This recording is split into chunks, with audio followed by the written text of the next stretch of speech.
వచ్చే 4 ముఖ్య నవరాత్రులలో ఆషాఢంలో వచ్చే వారాహి నవరాత్రి ఒకటండి. వారాహిదేవి లలిత పరాభట్టారిక యొక్క సేనాని. లలిత యొక్క రథ, గజ, తురగ సైన్య బలాలు అన్నీ వారాహి యొక్క ఆధీనంలోనే ఉంటాయండి.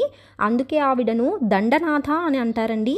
అమ్మ స్వరూపాన్ని గమనిస్తే వారాహ రూపంతో అష్టభుజాలతో శంఖచక్ర, హల, ముసల, పాశ, అంకుశ, వరద, అభయ హస్తాలతో ప్రకాశిస్తూ మనకు దర్శనమిస్తుందండి. ఇది మహావారాహి యొక్క స్వరూపము.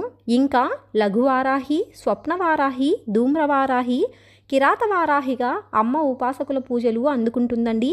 వారాహి అనగా భూదేవి.